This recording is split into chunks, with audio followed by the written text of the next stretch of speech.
오래전에 한 집사님이 신앙 상담 중에 이렇게 물은 적이 있습니다. 목사님, 마태복음에 보면 베드로가 사탄에게 공격을 당하는 장면이 나오잖아요. 그리고 베드로는 자기가 사탄에게 당하는 줄도 모르지 않습니까? 그런데 만약 우리가 사탄이 어떻게 공격하는지 모른다면 우리도 똑같이 베드로처럼 당할 수 있는 거 아닙니까? 이러면서 집사님은 사탄이 우리를 공격할 때 어떻게 공격하는지에 대해 알고 싶다고 물었습니다. 여러분이 만약 누군가로부터 이런 질문을 받는다면 뭐라고 대답해 주시겠습니까? 아니면 혹시 내가 이런 궁금증을 가지고 있다면 이에 대해 어떻게 생각하고 있습니까? 여러분, 성경은 말합니다. 마귀를 대적하라고요. 그런데 만약 우리가 사탄이 어떻게 공격하는지 모른다면 어떻게 될까요? 옛말에 적을 알고 나를 알면 백전백승이라고 했는데 적을 알지 못하고 싸우게 된다면 어떻게 될까요? 그래서 여러분, 이런 이유로 우리는 사탄이 우리를 어떻게 공격하는지를 알아야 합니다. 저는 주위에서 정말 많은 사람들이 사탄의 공격에 의해 무너져 내리는 것을 보았습니다. 하지만 문제는 정작 당하는 사람들은 자기가 지금 사탄에게 당하고 있다는 것조차도 모른다는 것입니다. 뿐만 아니라 인정하지도 않는다는 것입니다. 그러면서 당하기는 사탄에게 당하고 원망은 하나님께 한다는 것입니다. 이래서 우리는 사탄이 우리를 어떻게 공격하는지 알아야 한다는 것입니다. 왜요? 우리가 이런 영적 분별력을 가질 때 넘어지지 않을 수 있기 때문입니다. 대적할 수 있기 때문입니다. 그렇다면 여러분, 과연 사탄은 우리를 어떻게 공격할까요? 오늘은 특별히 사탄의 여러 가지 공격 방법들 중에 어떻게 미혹을 통해 우리를 공격하는지에 대해 함께 나누기 원합니다. 여러분, 헬라어로 미혹은 진리에서 벗어나게 하다, 옳은 길에서 벗어나게 인도하다라는 뜻이 있습니다. 그리고 우리는 성경을 통해 미혹의 영이 있음을 볼 수 있습니다. 이런 미혹의 영들이 우리를 무너뜨리기 위해서 공격한다는 것입니다. 그럼 여러분, 이런 미혹의 영들이 우리를 어떻게 공격할까요? 여러분, 미혹의 영들이 크리스천들을 공격할 때 가장 많이 쓰는 방법 중에 하나가 무엇이냐? 바로 의심과 부정과 불신이라는 독을 통해 우리를 공격한다는 것입니다. 여러분, 베드로가 이렇게 당하지 않았습니까? 여러분, 예수님이 장로들과 대제사장들에게 고난을 받고 죽은 뒤 3일 후에 살아날 것에 대해 말씀하셨을 때 베드로가 어떻게 반응했습니까?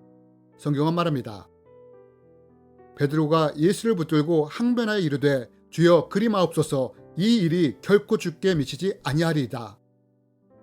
여러분, 미혹의 영이 그리스도인들을 미혹할 때 가장 많이 쓰는 방법 중에 하나가 무엇이냐? 의심과 부정과 불신을 통해 공격한다는 것입니다. 여러분, 지금 베드로가 예수님의 말씀을 부정하고 있지 않습니까? 그런데 이런 베드로의 생각이 사탄으로부터 온 것을 알고 예수님이 사탄을 향해 물러가라고 대적하지 않습니까? 여러분, 이렇게 의심과 불신과 부정을 통해 미혹의 영들이 우리를 공격한다는 것입니다.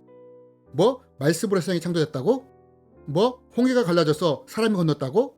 아니, 죽은 자가 살아났다고? 이건 말도 안 돼. 하며 성경에 대해 불신하고 의심하고 부정하도록 만든다는 것입니다. 하나님이 과연 나를 사랑하실까? 라며 의심하도록 만든다는 것입니다. 믿는다고 이게 되겠어? 라며 불신을 집어넣는 것입니다. 물론 우리가 기억해야 할 것은 미혹의 영이 처음부터 의심이나 불신이나 부정의 생각과 마음을 우리에게 넣는 것은 아니라는 것입니다. 그럼 언제 미혹의 영이 우리 안에 의심과 부정과 불신을 본격적으로 넣을 수 있느냐? 여러분, 우리는 성경을 읽을 때 이성적으로 상식적으로 이해가 되지 않을 때 의심이 들 수 있습니다. 신앙적인 문제에 대해서도 의심과 불신이 있을 수 있습니다. 그런데 이때 내가 의심과 불신을 선택하기 시작한다면 어떻게 되느냐? 여기에 미혹의 영이 기름을 붓는다는 것입니다. 성경은 너무 비논리적이야, 비과학적이야 하며 내가 의심과 부정을 잡을 때 여기에 기름을 붓기 시작한다는 것입니다. 그리고 의심과 부정과 불신이 활활 타오르게 만든다는 것입니다. 그렇다면 여러분, 미혹의 영은 왜 이렇게 하려고 할까요? 여러분, 여기에는 분명한 목적과 이유가 있습니다. 그것은 이렇게 성경과 신앙을 의심하고 불신하고 부정하게 함으로써 성경의 진리를 거부하게 만들고 우리의 신앙을 약화시키고 퇴보하도록 만들기 위해 이 짓거리를 하는 것입니다. 이것이 미혹의 영이 의심과 불신과 부정을 통해 우리를 공격하는 이유입니다. 그렇다면 이럴 때 우리는 어떻게 할까요? 성경을 읽을 때 의심이 생기고 어떤 신앙적인 것에 의구심이나 불신이 생길 때 이럴 때 우리는 어떻게 할까요? 우리는 이럴 때 우리가 어떻게 해야 할지에 대해 성경을 통해 배울 수 있습니다. 여러분, 마가복음 9장에 보면 간질병 아이를 둔 아버지의 이야기가 나옵니다. 아이의 아버지가 귀신 들린 자식을 치료하기 위해 예수님을 찾아옵니다. 그때 마침 거기에는 예수님이 계시지 않았습니다. 그래서 제자들이 대신 아이를 고치려고 애를 씁니다. 하지만 결과가 어떻게 되었습니까? 아이가 치료되지 않았습니다. 여러분, 이때 아이의 아버지의 마음에 무슨 생각이 들었느냐? 내 아이가 치료될 수 있을까 하는 의심과 불신의 마음이 들었다는 것입니다. 그럼 아버지의 마음에 이런 의심과 불신이 생겼다는 것을 어떻게 알 수 있느냐? 그것은 아버지가 예수님을 만났을 때 자기가 믿음이 없다고 고백을 했기 때문입니다. 여러분, 예수님이 돌아오셔서 아버지를 만납니다. 이때 아버지의 마음에 의심과 불신이 있었기에 예수님이 뭐라고 말씀하십니까? 우리가 잘 아는 말씀인 믿는 자에게는 능치 못함이 없다는 말로 믿음을 독려하시지 않습니까? 이때 이 말을 들은 아버지가 뭐라고 말합니까? 믿는다고 말을 합니다. 그러면서 바로 또 뭐라고 말합니까? 믿어지지 않는다고 말하지 않습니까? 곧 그 아이의 아버지가 소리를 질러 이르되 내가 믿나이다. 나의 믿음 없는 것을 도와주소서 하더라. 여러분, 우리도 신앙생활을 하다 보면 이런 상황을 만날 수 있다는 것입니다. 열심히 기도했는데 기도한 대로 되지 않았을 때 다음에 기도할 때 이 기도가 응답될까? 라는 의구심과 불신이 생길 수 있다는 것입니다. 내 현실의 상황을 보며 이 문제가 풀릴까 하는 의심과 불신의 감정이 생길 수 있다는 것입니다.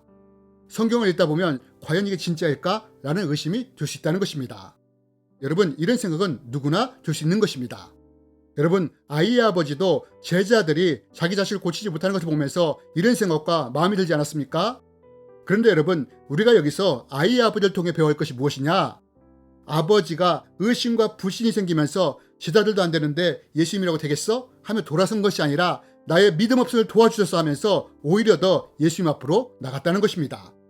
여러분, 이것이 우리 안에 의심이나 불신, 부정의 마음이 들 때 하나님이 우리에게 원하시는 것입니다. 의심이 들 때 그래, 성경을 믿을 게 못돼, 내 현실을 보니 안 될 게 뻔해 라고 의심하며 불신을 선택하는 것이 아니라 아이의 아버지처럼 나의 믿음 없음을 도와주셔서 하며 하나님 앞에 나오길 원하신다는 것입니다. 여러분, 미혹의 영이 의심과 불신과 부정을 통해 우리가 이렇게 나가지 못하도록 막는다는 것입니다. 의심에 의심을 넣고 불신에 불신을 넣고 부정에 부정을 넣어 성경의 진리를 거부하도록 만들고 신앙이 약화되도록 만든다는 것입니다. 종국에는 믿음을 잃어버리도록 하기 위해 이렇게 공격한다는 것입니다. 여러분, 이것이 미혹의 영이 우리를 공격하는 방법인 것입니다. 그리고 이것이 미혹의 영이 우리 믿는 개인을 공격하는 가장 낮은 단계의 미혹의 공격 방법입니다. 그렇다면 여러분, 이보다 더 높은 단계에서는 미혹의 영들이 어떻게 공격할까요? 다음 편에서는 이에 대해 함께 나누기 원합니다. 주님의 이름으로 여러분을 축복합니다.